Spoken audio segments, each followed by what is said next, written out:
All right, so this is day 11 for me. I'm Dr. Lee on my juice fasting, or you can call it juice feast, solid food vacation. And I wanted to kind of document my experiences so far, being 11 days in and not eating any solid foods and only eating, or drinking rather, raw fruit and vegetable juices. So the first week solid, I'd say I had a lot of cleansing reactions that I was experiencing. My body felt very weak, lethargic, not from the lack of food, actually. That's kind of strange to describe it that way, but it wasn't from like, oh, I'm hungry, I need to eat. And I've definitely dealt with a lot of blood sugar issues. And in fact, I tracked my blood sugar because in the past I had adopted a ketogenic diet, and so I was monitoring my fasting blood glucose levels and ketones on a regular basis, and so I had equipment to be able to do that, and so I've continued to monitor. So I know better than most what it's like to have like highs and lows in blood sugar and how that makes my body feel. And this has been much different. So like the lethargic energy that I've felt off and on, not constantly, off and on, has been unique, and it's very clear to me that they're cleansing reactions. And I'll try to describe with the examples like what some of those experiences are. So one of them has been like a lot of phlegm and mucus in my chest and in my nose. The other day it was crazy. I literally felt like I was being waterboarded, not from like a runny nose, but if you've ever been in like a pool and you like chlorine pool and you come up and you get water up your nose and there's like that slight burning sensation, and you know that if you like breathe in hard, there's still a little bit of water in your nose, and you might actually aspirate a little bit of water, so you're like hesitant to do so and you want to really clear your nose out. Well, that feeling persisted for 2 days, where it felt like there was just so much moisture that was in my like nasal mucosa, in the back of my pharynx, all the way even into my chest, that I was kind of reluctant to take a deep breath. But if I did take a deep breath, there was no like moisture or gurgling. So really, really odd sensation. And I know what's happening there is the mucous membranes are actually a detox organ. It's not what the body prefers to use, but if you're so backed up and so toxic in the body, your body's going to do whatever it can to try to get that junk out of you. And so it uses your nose, which is why whenever we're sick, our nose starts to run a lot. You start coughing stuff up. Your lungs are also a secondary form of detox pathway or channel, so another organ of elimination. And so I was experiencing those quite a bit here. Some other things that I've experienced has been a lot of bowel movements. I'm on day 10 of a solid food vacation, meaning I've had no solid food. I started straining all my juices after, I think it was on day 8. So the last 3 days I've completely strained all my juices. Before I was using a juicer and I wasn't straining the juices because I was like, it doesn't really matter, like if I get a little bit of pulp in there. But based on how many bowel movements I had, I really wanted the investigator inside of me really wanted to know how much of that actually was maybe pulp that was going through my system versus actually old junk that has been caked in my digestive lining for years and years. So I've had a lot. When I say a lot, like I think it was day 9, day 8, I had, I think, 5 solid bowel movements. 5. It was mind-boggling. The next day I had 8. They weren't all solid. A lot of them were kind of nasty. Like I'd been sick to my stomach, but I had some solid ones in there as well. And day 9, same thing. It was like 6 or 7. And the last couple days, it's been very similar. I've had just an immense amount of bowel movements, and this stuff is like, it gets queasy to my stomach whenever it's breaking loose and it's time to evacuate. And what's crazy about it is there's also these feelings of emotions, and I've heard other people talk about this because I've done a lot of research, and then like watching other people who have kind of filmed their experience and taken the time to document and discuss what they went through. And emotions is a huge thing that every single person has talked about. Like, you're gonna have these emotions that come up, and that has been wild. Like, I've had feelings of sadness and loneliness, kind of like depression out of nowhere. Like, I don't get that very often. And it would just like hit me, and then shortly after I'd be like, feel this disgustingness in my digestive tract that it was like, okay, it's time to go to the bathroom. Go to the bathroom, like that junk gets out of me, boom, the emotion is gone, like the feeling is gone. So there is a huge connection between emotions and the junk that's inside of us, and it's becoming more and more clear every day that, you know, so much of my emotions that I experience, especially the negative ones, are likely strongly correlated and tied to the toxic waste that's inside of my body that's just been sitting there for years, and is, you know, at times is able to kind of reach critical mass and affect my system, then now making me for no reason feel emotions that, you know, I feel like should be pertinent to my life. Like, and I'm wondering why. I'm like, why am I feeling this way? Like, what's going on? Why are my emotions like all over the place? And I know there's a good percentage now of those emotions, perhaps all, I don't know. I'm really contemplating that idea now, that these negative emotions may be coming from toxic buildup in the body that we're just completely unaware of. And before all this, I thought I had a great diet. Something that has, I've back when my early 20s, I've used a diet along with chiropractic to regain my health and recapture my health. And so, like, this is not new to me, the importance of diet, and then also the different toxins. I've worked really diligently in my life to minimize toxins and toxic exposure as much as I can. I go through phases where I, get more intense about it, but over the last decade, gradually our life has become cleaner and cleaner and free of more and more toxins. But despite all that, there's been decades of toxic exposure and buildup and crap that gets like caked in the body. And I'm experiencing how much of a grip that has on us because it literally stays inside of us. So this is, my first video that I'm recording on what it's been like on a solid food vacation. I'm enjoying being out here with Ginger, my puppy dog. And right now, my wife is out running errands. I was like, one of the things I need that I need if you're out and about is get an apple corer, like gadget. One of those ones that has like a hole and then slices, and you just push it down and it splits the apple and takes the core out of it. Because, man, when you are doing a solid food vacation, one of the things that is crucial is that we get enough calories in, right? Because one of the things that I'm really concerned and I want to avoid is, one, being lethargic for the fact of a lack of calories.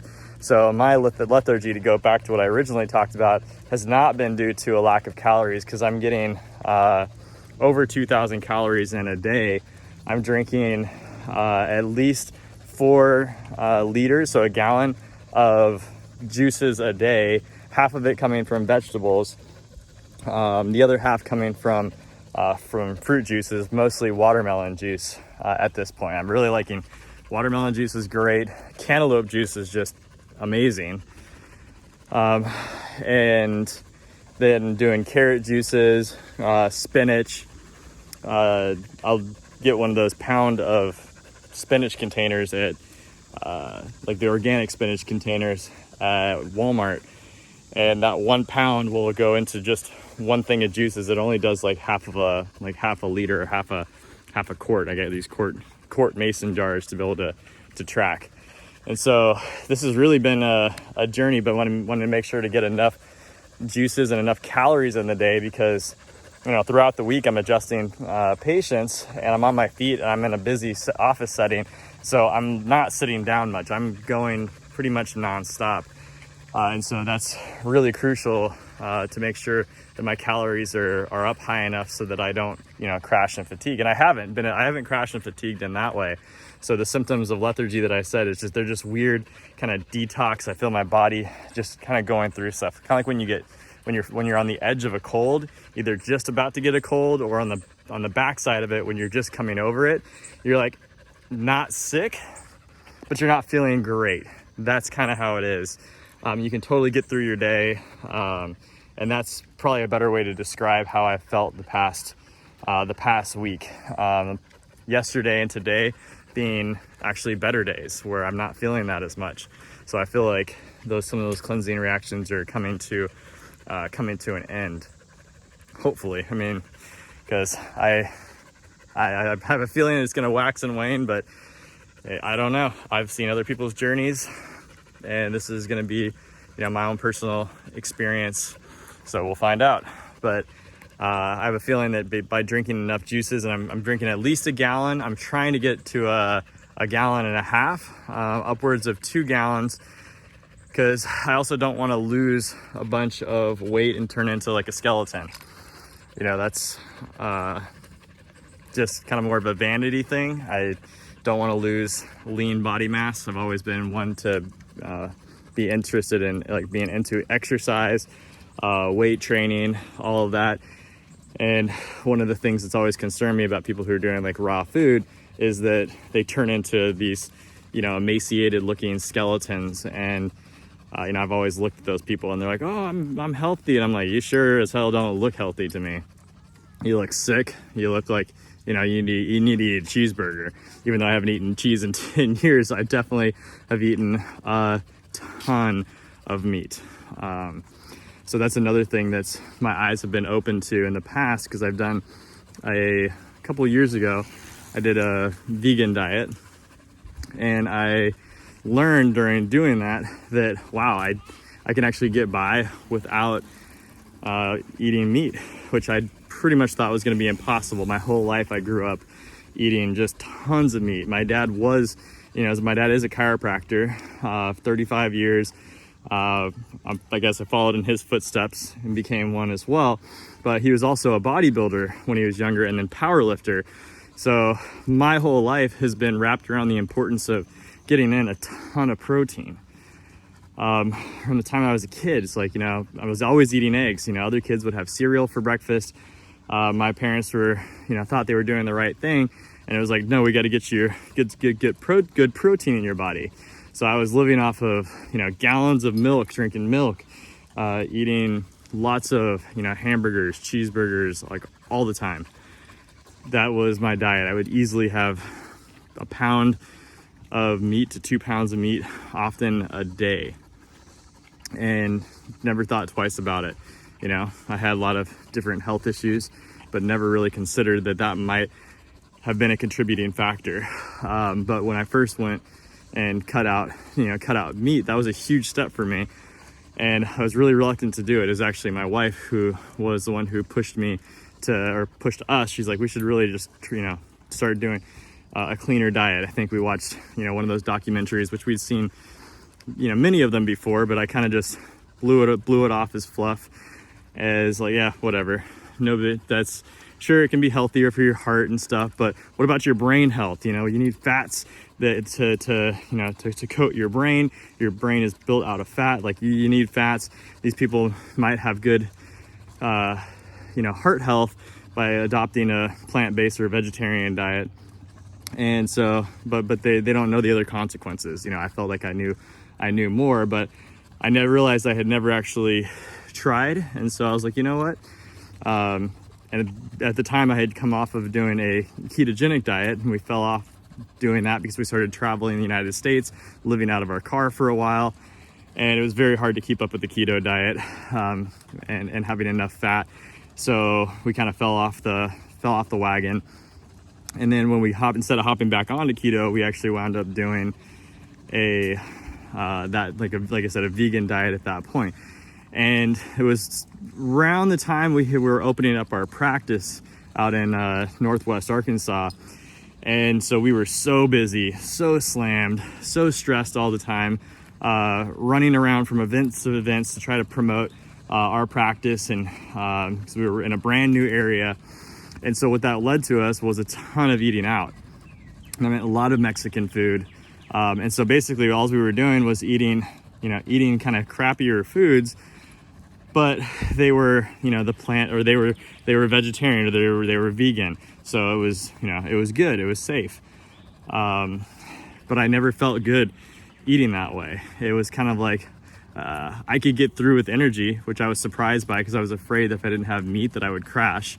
But I just didn't feel very good, eating that way. But I was, again, think about going out to Mexican food, just not eating meat. So it was like chips and salsa, corn tortillas and fajita mix with all the oil, like the vegetable oil that they're using and cooking with, and just the other crap and the other like fast food kind of snack stuff that you eat that is, again, it's not whole food. So I knew at the time that we weren't doing it really the way that I had imagined that you should do it, which is a whole food plant-based diet. But that was we did that for about 9 months. And what it taught me was that, okay, I can do without a lot of this protein. Then I went back to keto later and was doing just a ton of fat, like over 200 grams of fat a day, realizing that, man, I could keep the protein super low. And so, and that was actually that was better. And keto was actually a lot, I was able to get into deeper states of ketosis by doing that. But like, if I screwed up just a little bit, and by screw up, I mean, had like a little bit of vegetables, my blood sugar in the morning would spike up to like 100 out of my fasting blood sugar levels. It would totally take me out of ketosis. And I was becoming so hypersensitive to every food that I was like, man, I'm almost turning into the carnivore diet. And I know a lot of people that, from the person that I was following with keto at the time, that was my path, was like, it was leading me closer and closer to that, because more and more people were having histamine reactions where they were having their like snotty noses, their eyes were like runny, digestive problems. And it was like, well, that's because of the lectins in the tomatoes, or there's different phytates that are problems, or there's these plant defense mechanisms, the oxalates in spinach. Like, you got to cut all that out because those are damaging to the body. And it just never really, I kind of bought it. I was like, yeah, that makes sense that these things are there. Plants have defenses. And if you guys have never heard of that, like, the concept is that plants have certain chemicals in them that are there to protect the plants and stop predators from eating them. And it causes digestive dysfunction or problems in a lot of people that are sensitive to it.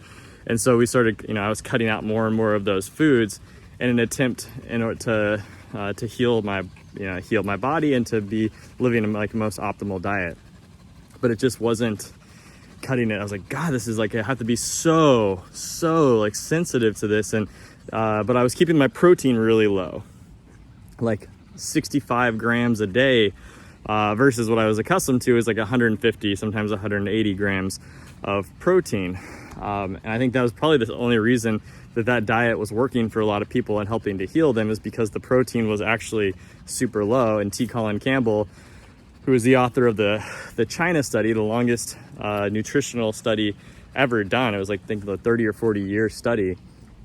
And he showed that if protein is at 20% or higher, that causes disease, that causes cancer in populations, as well as other diseases that he showed and demonstrated in societies. So if you keep your protein down to 7 to 10%, that's the sweet spot where cancer doesn't develop, and it's based off of protein consumption. So when I heard that, I was like, that is why the keto diet was, or the type of keto that I was doing at that time was working. You know, a lot of people do keto. It's a high protein diet. They do it wrong in that category, but I'm not going to go into to those down those trains of thought, because it's just wrong in general. I don't think it's the right way to go. But it was a path that I took to get to where I'm at now. So being here and seeing the different changes has been just eye-opening, the amount of like toxic junk that we hold inside of our body. And so it became like just crystal clear that it was time to go on a solid food vacation. And so that's where I'm at this stage. And so we're on day 11. So I'm gonna be tracking this journey and being able to keep you guys up to speed with what's happening. And if you have questions, if you have advice, if you guys have gone through this, this is good. I'm doing this until I stop eliminating. So if you have good insights on your past experiences going through all this, then I would be very happy to court those options and listen to you guys, because this is a journey. This is a journey, and there's a lot to be learned. And I've learned a lot from other people's experiences, and so I hope to be able to share my experiences to encourage other people to go down this path. And if you have any questions, put them in the comments.